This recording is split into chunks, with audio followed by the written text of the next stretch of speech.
इतिहास वही नहीं होता जो सिर्फ लिखा हो या कहीं दर्ज हो। इतिहास का बड़ा हिस्सा उन लम्हों और अनकही दास्तानों में छिपा होता है जो हम या तो देखना नहीं चाहते या फिर देख नहीं पाते, क्योंकि वही लम्हे इतिहास की वो कहानी है जो अनसुनी है। इसलिए हम लेकर आए हैं अनसुने इतिहास का वो अध्याय जिसमें एक युवक देश की आजादी के लिए कुर्बान हो गया, लेकिन हमारे कई लोग उसे चोर डाकू समझते रहे क्योंकि गोरों ने उसे मार दिया था। नमस्कार, आप देख रहे हैं द नगरी न्यूज की खास सीरीज अनसुना इतिहास। मैं हूं अभिजीत शर्मा। अरे बुढ़िया, तू यहाँ ना आया कर, तेरा बेटा चोर डाकू था, इसलिए गोरों ने उसे मार दिया। जंगल में लकड़ी बीन रही मैली सी धोती में लिपटी बुजुर्ग महिला से वहां खड़ी भीड़ ने हंसते हुए कहा, नहीं, चंदू ने आजादी के लिए कुर्बानी दी है। बुजुर्ग महिला ने गर्व से कहा। उस बुजुर्ग महिला का नाम जागरानी देवी था और उन्होंने 5 बेटों को जन्म दिया, जिसमें आखिरी बेटा कुछ दिन पहले ही शहीद हुआ। उस बेटे को ये प्यार से चंदू कहती थी और दुनिया उसे आजाद चंद्रशेखर आजाद तिवारी के नाम से जानती थी। हिंदुस्तान आजाद हो चुका था। आजाद के मित्र सदाशिव राव एक दिन आजाद के माता पिता की खोज करते हुए उनके गांव पहुंचे।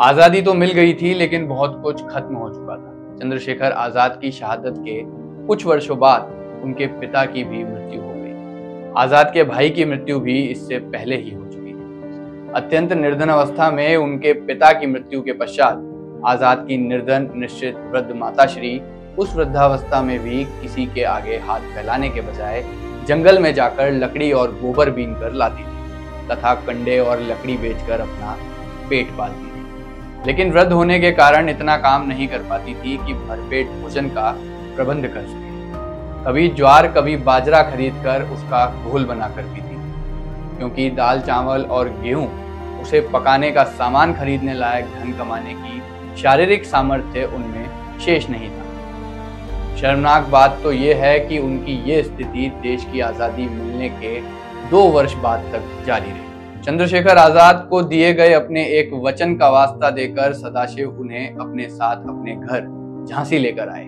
क्योंकि उनकी स्वयं की स्थिति अत्यंत जर्जर होने के कारण उनका घर बहुत छोटा था।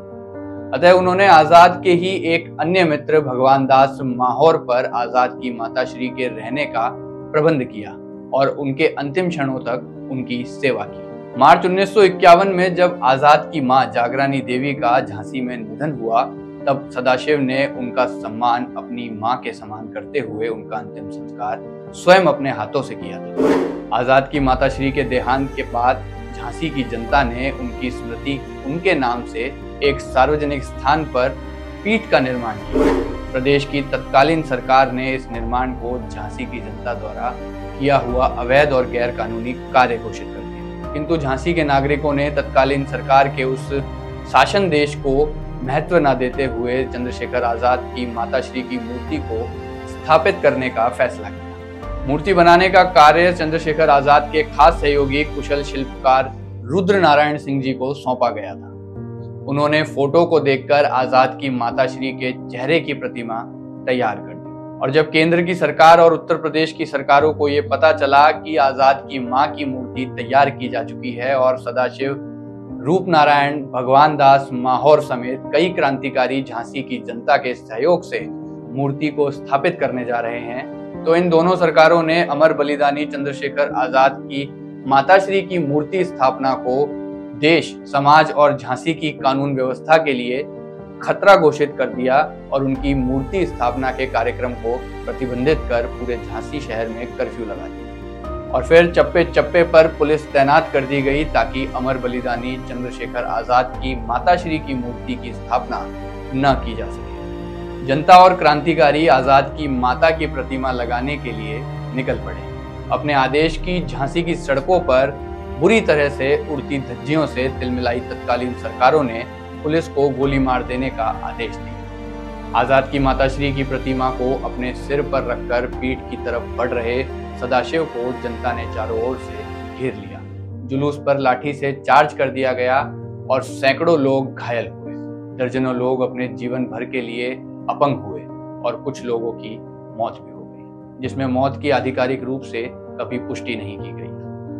इस घटना के कारण चंद्रशेखर आजाद की माताश्री की मूर्ति आज तक स्थापित नहीं हो पाई। ये घटना जानने के बाद शायद ही कुछ लोग बोलने को हो कि हमारे पूर्वजों की कितनी ऐसी दास्तां होगी जो दर्दनाक है, और वो भी आजादी मिलने के बाद, जिनका अध्याय लिखने में शर्म महसूस होती है। और ये जानना जरूरी है कि इतिहास लौट कर आता है और अपनी कहानी जरूर दोहराता है। नमस्कार।